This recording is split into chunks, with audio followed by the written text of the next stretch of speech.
Marinoff was the leader of the European free energy movement. In 1997, he made tremendous strides in the technology. Before he could develop his first prototype, he fell out of a window. Dr. John Mullen, a nuclear physicist, used to work for McDonnell Douglas, one of the largest military contractors in the world. He died of arsenic poisoning in 2004. His girlfriend was originally a suspect, but she was found dead in her apartment shortly after. There are no more suspects, there is no investigation, there will be no trial. Dmitry Petronov invented a plasma battery that powered his home for 14 months. In 2010, he went to a bakery and was never seen again. Zachary Warfield was another inventor who developed his own plasma battery. Warfield visited Petronov to exchange information. That same year, Warfield died in a strange boating accident in Washington, D.C. Eugene Molov was a physicist and expert in cold fusion. He claimed he had a working prototype of a free energy device. In 2004, the day before he was to make a public announcement about his findings, he was beaten to death. Ari Dagos actually patented free energy technology based on the zero-point field. In 2007, he was about to get on a flight to meet investors who were going to fund his research. He was found dead in his car at the airport. Rory Johnson created a cold fusion laser-activated magnetic motor that generated over 500 horsepower. He planned a public demonstration of 4 vehicles equipped with this magnetron motor. The U.S. Department of Energy placed a restraining order on this technology preventing publication, and though in excellent health, he died unexpectedly soon after. Mark Tomian, a physicist, patented technology called a star drive, which uses zero-point energy, very similar to the ARV. In 2009, he developed a working prototype. Shortly after, he died from an unexpected cardiac event. His research is missing. Stan Myers developed a working engine that ran on water.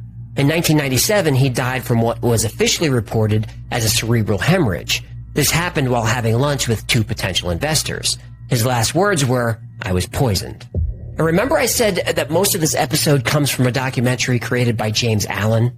He ruffled a lot of feathers doing his research, specifically at Lockheed Martin. And so, I'm kind of mystified as why a lot more people haven't picked up on this and sort of hammered on Lockheed or Grumman or whoever to say, are you guys really doing this? I actually called a spokesman at Lockheed and asked her straight up. I'm like, so what's going on with your electrogravitics program? And she's like, well, we're not at liberty to discuss those programs.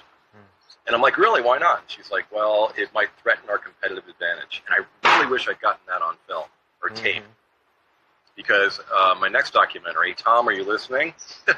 I want to do a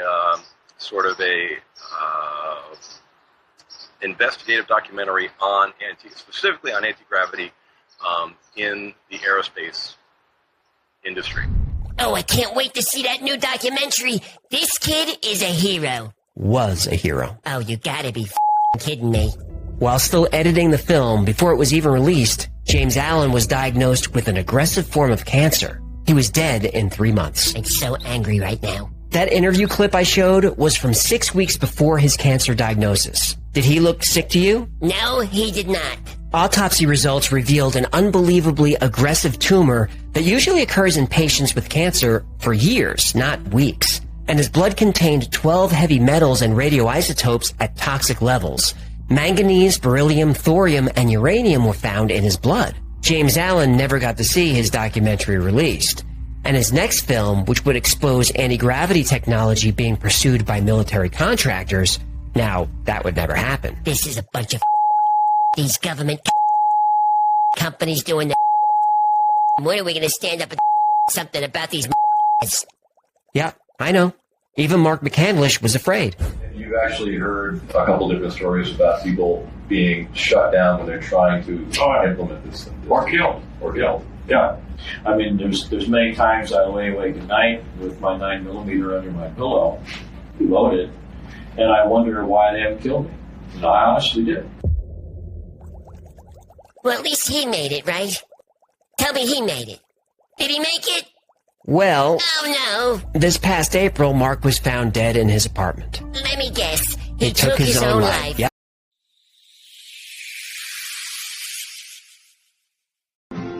Passing Rouen Cathedral, something almost literally out of Jules Verne.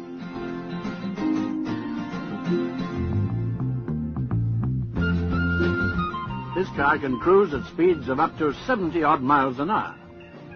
On water.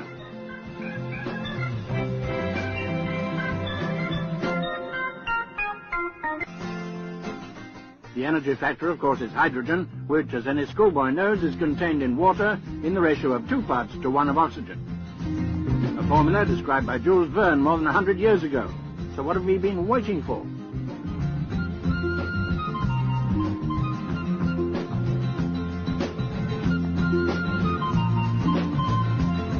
The engine can also power a generator,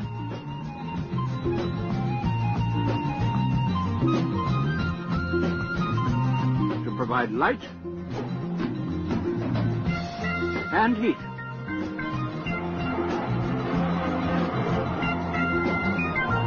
And what's more, it's pollution-free.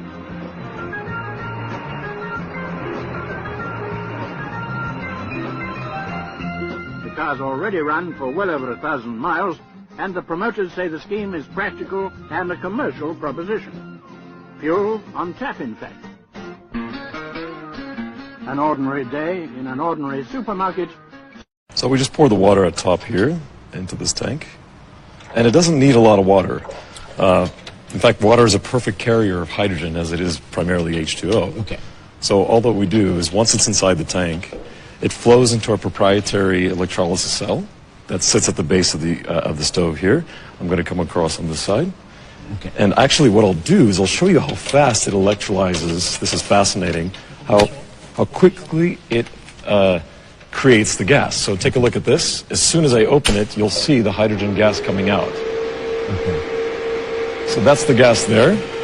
It's quite faint, but as you can see it, that's the hydrogen gas being produced immediately from the water. gas is already... It's already there. Less than 2 seconds, the gas is being produced. So now, as I close it, what's happening is the gas is then being rerouted to the burners here. There's 2 burners.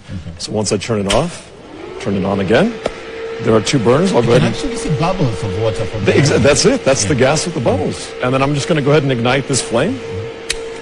And as you can see, hydrogen burns orange. So this is actually that's it. a very hot flame. It's a flame. Roughly 1,600 degrees, but we had to make the flames quite small in order to make very efficient cooking. So this is one of the most... really hot.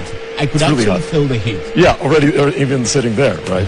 So how long can a bottle of water last? How many? You know, in Kenya, the favorite Fantastic delicacy question. is githeri. Yeah. It's boiled here for probably 2 hours. Yeah. How much water would I need to boil food for 2 hours? Fantastic question. I'll just go ahead and turn it off so you could hear that. But very simple, that's how it works. And with this technology, what's most fascinating about it is how little water it uses. Yeah, this tank holds 2 liters of water. From our calculations, we've been able to cook for 5 days on 2 liters of water. 5 days. So